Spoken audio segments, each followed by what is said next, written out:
नमस्कार, आप देख रहे हैं एबी न्यूज। मैं हूं आपके साथ दिव्या। क्या छात्रों की पर्सनल नीड बिना कोचिंग के संभव है? कोचिंग क्लासेस स्टूडेंट्स को रोजाना mock test, subject wise question paper और प्रैक्टिस मटेरियल उपलब्ध करवाती है। इससे स्टूडेंट्स को विभिन्न कॉन्सेप्ट को समझने और अप्लाई करने की प्रैक्टिस करने में मदद मिलती है। लेकिन क्या पर्सनल स्टडी से ही लक्ष्य पाना संभव है? आज हमारे साथ इन्हीं मामलों में बात करने के लिए इंजीनियर शशि सिंह मौजूद हैं। आप इंस्टीट्यूट ऑफ फिजिक्स के फाउंडर डायरेक्टर हैं। पटना में 11 साल से छात्रों के बीच लोकप्रिय हैं। साथ ही अपाला फाउंडेशन से भी जुड़े हुए हैं, जो शिक्षा, हेल्थ, पर्यावरण और वुमेन एम्पावरमेंट को लेकर सेक्टर में काम कर रहे हैं। तो शशि जी, आपका स्वागत है। सबसे पहला सवाल, क्या कोचिंग के बिना लक्ष्य को पाना संभव है और कोचिंग संस्थान लक्ष्य को पाने में कितनी मददगार साबित होती है? सबसे पहले नमस्कार, एबी न्यूज के सारे दर्शकों को मेरा नमस्कार। आपका क्वेश्चन था कि क्या कोचिंग संस्थान के बिना बच्चों को लक्ष्य पाया जा सकता है। तो इसमें मेरा आंसर है कि इसमें 100% कोचिंग संस्थान का योगदान नहीं होता है। बच्चे के योगदान में कोचिंग संस्थान एक मीडियम बस हो सकता है। और आज के ज़माने में बच्चे को अपने कोई भी कॉन्सेप्ट समझने के लिए पहले और अब में बहुत डिफरेंसेस है। अब ज़्यादातर बच्चे के पास अपना समझने के लिए सोशल मीडिया है, यूट्यूब से बहुत सारे उनको जानकारियाँ मिल सकती है। फिर भी कोचिंग संस्थान का योगदान उनके अपने करियर को अचीव करने में काफ़ी अहम रोल होता है कि उनको जब टीचर से बाय फेस किसी प्रॉब्लम पर डिस्कस करते हैं तो वो ज़्यादा वैल्यूएबल होता है। अभी किसी प्लेटफॉर्म का मैं नाम नहीं ले रहा हूँ यहाँ पर, लेकिन अभी जो बच्चे अपने कैरियर के जो गोल उन लोगों का सेट होता है, वो बच्चे उसमें अपना 100% पोटेंशियल दिखाते हैं और टीचर्स उसको बेसिक रास्ता दिखाते हैं कि आपको इस रास्ते पर चलकर आपको अपना गोल पाया जा सकता है। करियर को लेकर आज के बच्चे ज्यादा संजीदा हैं। ऐसे में विषय के चयन को लेकर आपका क्या कहना है? साइंस जो बच्चे ले रहे हैं, उन बच्चों के अंदर किस तरह के कैलिबर होने चाहिए?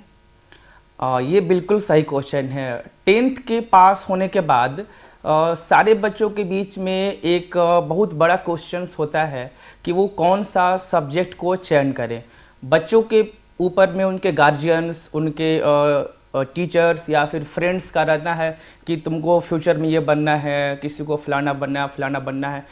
उसके अकॉर्डिंग सब्जेक्ट का चयन सबसे इम्पॉर्टेंट और डिफ़िकल्ट कार्य होते हैं किसी भी स्टूडेंट को। अब कुछ बच्चे कोई आर्ट्स लेने की अग्रसर होता है, कोई कॉमर्स या फिर कोई साइंस। इसमें जो बच्चे, बहुत सारे बच्चे देखा देखी, हम मेरा फ्रेंड ये सब्जेक्ट ले रहा है तो मेरे को भी ये लेना चाहिए, ऐसे करके लेते हैं। साइंस लेने वाले बच्चे में थोड़ा सा टेक्निकल अपना अपना कुछ थॉट होना चाहिए, जैसे कि रटे रटाया सब्जेक्ट का जैसा साइंस नहीं होता है, समझना पड़ता है उसमें। अभी के दौर में लगभग 70% ऐसे बच्चे हैं जो कि 10th पास होने के बाद किसी के कहने पर या फिर अपने फ्रेंड्स के देखकर वो साइंस ले लेते हैं और कैलिबर वैसा नहीं होने के चलते प्रॉब्लम फेस करना पड़ता है। जैसे कि अगर कोई हम लोग कोई कॉन्सेप्ट अगर बच्चे को समझा रहे हैं, उसका बेस अगर वीक है बच्चे का, तो वो कॉन्सेप्ट समझ में नहीं आता है, तो उस समय उसका साइंस लेना यूजफुल नहीं होगा। या हर एक सब्जेक्ट का अपना एक इम्पोर्टेंस है। ऐसा बोलना सही नहीं होगा कि साइंस वाले बच्चे ही ज़्यादा अच्छा फ्यूचर में कर पाते हैं। कॉमर्स और आर्ट्स का भी उतना इम्पोर्टेंस है। हम लोग जिस सभी शहर में रहते हैं, खासकर अपने स्टेट बिहार या फिर झारखंड, यहाँ पर अभी कॉमर्स का उतना डिमांड नहीं है, साइंस का डिमांड है। तो बच्चे साइंस तो ले लेते हैं, लेकिन वैसा उनके पास माइंड या फिर कैलिब्रिटी नहीं होने के चलते प्रॉब्लम फेस करना पड़ता है। फिर भी इसमें बच्चों को घबराना नहीं होता है। उसके साथ टीचर हम लोग रहते हैं, उनको स्टेप बाय स्टेप गाइड करते हैं कि आपको ऐसे ऐसे करना है। शुरू और इंटरमीडिएट का जो साइंस शुरू होता है वो बेसिक लेवल से शुरू होता है। कोई भी टीचर साइंस का पहला स्टार्ट करता है साइंस क्या है। तो बच्चे अगर बेसिक उनको नॉलेज नहीं भी रहता है, फिर भी इंटरमीडिएट में साइंस लेकर बहुत अच्छा कर सकते हैं। इंजीनियरिंग और मेडिकल दोनों सेक्टर में बच्चों को फिजिक्स की पढ़ाई पूरी करनी होती है। ऐसे में फिजिक्स को कैसे उनकी नज़र में आसान बनाते हैं? नो डाउट फिजिक्स सबसे ज़्यादा कॉम्प्लिकेटेड सब्जेक्ट है साइंस के तीनों स्ट्रीम में। फिजिक्स में पूरे कॉन्सेप्ट को समझना पड़ता है, उसके बाद न्यूमेरिकल की पारी आती है, न्यूमेरिकल बनाने होते हैं। अब बच्चे यहाँ पर उतना पेशेंस अभी नहीं रख पा रहा है, जो कि बच्चे के पास ऐसा पेशेंस होना चाहिए। फिजिक्स को इजी बनाने के लिए सबसे पहले बच्चे को कॉन्सेप्ट को हर एक पॉइंट्स को समझना पड़ता है। उसके बाद उसके जो प्रॉब्लम्स आते हैं, जो न्यूमेरिकल प्रॉब्लम है, उसमें बच्चा एक बार न्यूमेरिकल पढ़ता है, समझ में नहीं आया, बोलता है कि सर मेरे को समझ में नहीं आया, उसको फिर से बताना पड़ता है। तो यहाँ मैं बच्चों को ये खासकर मैं उनको हिदायत दे रहा हूँ, समझा रहा हूँ कि आप जो न्यूमेरिकल का प्रॉब्लम आपके सामने आता है तो एटलीस्ट 3 से 4 टाइम्स आप उसको रीड करें, उसको पढ़ना है कि वो क्वेश्चंस क्या किस बेसिस पे दे रहा है, और उसके गिवन डेटा को लिखना है कि ये है, तब आप उसके कॉन्सेप्ट को अप्लाई करेंगे। और एक ही बार पढ़कर डिसाइड कर लेना कि ये क्वेश्चंस काफ़ी टफ है, नहीं बनता है, ऐसा बिल्कुल नहीं। फिजिक्स में अगर कॉन्सेप्ट किसी भी टॉपिक पर आपका क्लियर है तो चाहे वो किसी भी लेवल का क्वेश्चंस हो, मेंस एडवांस का हो, वो क्वेश्चंस आपसे सॉल्व होंगे। तो फिजिक्स को इजी बनाने के लिए मेरा ये राय है हर एक स्टूडेंट से कि आप उस प्रॉब्लम्स को 3 से 4 बार एटलीस्ट उसको पढ़ेंगे, कूल माइंड होकर आपको अब उसका कॉन्सेप्ट समझ में आएगा। तो फिर ऐसा क्या कारण है कि बच्चे आपके इंस्टीट्यूट की ओर बिना किसी प्रचार के ही आ जाते हैं? क्या ये आपके पढ़ाने की शैली से प्रभावित होते हैं या फिर कोई और कारण है? ये आपने बहुत सही क्वेश्चन पूछा है।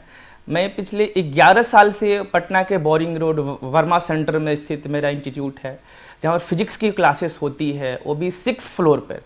जब ये इंस्टीट्यूट ओपन हो रहा था तो सब लोगों ने राय दिया था कि इतने ऊंचे 6th फ्लोर पर कोचिंग नहीं चलाए जाते हैं, ग्राउंड फ्लोर पर कोचिंग ओपन करना ज़्यादा सही रहेगा। लेकिन बिना किसी एडवर्टाइजमेंट के मेरा बोर्ड आप देखेंगे तो कहीं पर भी होर्डिंग नहीं लगा। पूरे पटना में इतना बाजारवाद है, कितने बड़े बड़े होर्डिंग, लाखों रुपए खर्च होते हैं, और मेरे कोचिंग में एडवर्टाइजमेंट कहीं नहीं होता है। कल कोचिंग के सामने एक छोटा सा बोर्ड लगा हुआ, फिजिक्स केवल लिखा हुआ है वही पेपर पर, और सबसे ज़्यादा बच्चा पहुँचते हैं। इसके पीछे एक ही कारण है, वहाँ रिजल्ट होता है, रिजल्ट डज मैटर। आपने जब फिजिक्स की पढ़ाई की होगी और आजकल तकनीकी का दौर है, दोनों दौर में आपकी नज़र में क्या अंतर समझ में आ रहा है? तकनीकी कितनी ज़रूरी है आज की पढ़ाई में? बिल्कुल तकनीक तो ज़रूरी है, लेकिन एक बात यहाँ पर है कि जब भी हम लोग तकनीक की ओर जाते हैं तो उसके पीछे जो ऑफलाइन क्लासेस होते हैं वो उसका कंपैरिजन नहीं कर सकता है। ऑफलाइन क्लासेस ज़्यादा बच्चों को समझाने का एक अच्छा तरीका है, और टेक्नोलॉजी से बच्चे पढ़ाई कर पा रहे हैं। लेकिन अभी आज के दौर में ऐसा है कि हम लोग ऑफलाइन के साथ साथ ऑनलाइन को भी रखेंगे, ताकि टेक्नोलॉजी और मैनुअली दोनों बच्चे को बताया जा सके। अभी के सिनेरियो में ऐसा है कि किसी भी बच्चे को अगर किसी चीज़ में समस्या होती है तो उसका तुरंत समाधान आपको टेक्नोलॉजी के माध्यम से, आपके जो इंटरनेट है उसके माध्यम से सामने मिल जाता है। लेकिन अब वो सारे बच्चे, आप टेक्नोलॉजी आप देख ले खुद, यूट्यूब पर अगर किसी टॉपिक को बच्चा पढ़ने जाता है तो मैक्सिमम 5 से 10 मिनट देखने के बाद आप वो दूसरा कुछ वीडियो सॉन्ग सुनने लगता है, वो कंसंट्रेट होकर नहीं पढ़ता है। और क्लासरूम में पूरा 6-6 घंटे क्लास चलता है, बच्चा कोई भी बच्चा यहाँ से वहाँ डिस्ट्रैक्ट नहीं होते हैं। तो अभी के सिनेरियो में हम सारे इंस्टीट्यूट के जो टीचर्स हैं वो ऑफलाइन के साथ साथ ऑनलाइन क्लासेस भी रखे हैं, ताकि टेक्नोलॉजी के साथ साथ अपने जो परंपरागत पढ़ाई है वो भी दोनों साथ में चलता रहे। और उसमें हमने एक काम किया है कि जो बच्चे मेरे पास ऑनलाइन में न्यू दिल्ली के बच्चे हैं, कुछ बेंगलोर के हैं, और मेडिकल के प्रिपरेशन के लिए मेरे पास हैदराबाद के बहुत सारे स्टूडेंट्स ज्वाइन किए हुए हैं। तो जो मेरा ऑफलाइन क्लास चलता है उसी में ऑनलाइन के लिए कैमरा भी सेट रहता है, दोनों एक साथ चलता है। लेकिन ऑनलाइन वाले बच्चों को वीक में 2 दिन एक्स्ट्रा टाइम रहता है, जिसमें केवल ऑनलाइन के ही बच्चे से पर्सनल इंटरेक्शन होता है। उसके अलावा गूगल मीट है, जैसे उन लोगों से बच्चे से पर्सनली टॉक किया जा सके। तो टेक्नोलॉजी को यूज करते हुए अपने परंपरागत पढ़ाई को दोनों को मिलाकर अभी चलने का समय है, और वही सिचुएशन भी का डिमांड भी है। ऑनलाइन एग्जाम और ऑनलाइन पढ़ाई का दौर शुरू हो गया है, तो आपको क्या लगता है, ये कोचिंग संस्थान के लिए एक बड़ा थ्रेट है या फिर आप लोग ऑनलाइन और ऑफलाइन के बीच एक कोऑर्डिनेशन की कोशिश करते हैं? हाँ बिल्कुल। ऑनलाइन एक प्रॉब्लम्स आया था कोविड, उसके सॉल्यूशन के लिए ऑनलाइन आए थे। ऑनलाइन एजुकेशन जब कोई प्रॉब्लम्स होता है कोई किसी भी चीज़ का, तो उसका सॉल्यूशन के लिए आता है, लेकिन परमानेंट सॉल्यूशन वो नहीं हो सकता है। आपको पता होगा कि ऑनलाइन एजुकेशन सबसे पहले वर्ल्ड में स्कूल ऑफ लंदन में शुरू किया गया था। उसके बाद वर्ल्ड के हर एक कंट्रीज में धीरे धीरे शुरू हुआ। लेकिन अभी आप पता कर लें कि स्कूल ऑफ लंदन में ऑनलाइन एजुकेशन बिल्कुल नहीं होता। रीजन कि वहाँ के साइंटिस्ट का जो एक्सपेरिमेंट आया कि ऑनलाइन एजुकेशन में 80% बच्चे का जो उसका माइंड होता है वो ऑपरेटर्स पर सेट रहता है, वो जो एक्चुअल एजुकेशन है वो गेन नहीं कर पाते हैं। तो ऑनलाइन एजुकेशन अभी के सिनेरियो में अच्छा है, और ऑफलाइन के साथ उसको मिलाकर कोऑर्डिनेट करके ही चलना अभी ज़्यादा बुद्धिमानी कही जाएगी। कोरोना के दौरान पढ़ाई का तरीका बदल गया है, ऐसे में अब क्या क्या चुनौतियां हैं आप लोगों के सामने? चुनौतियाँ बहुत है। कोविड काल के जो बीच में लगभग 2 साल कहा जाए एजुकेशन सेक्टर में, इस ऐसा प्रॉब्लम्स का फ्यूचर में भगवान करे कभी आए भी नहीं।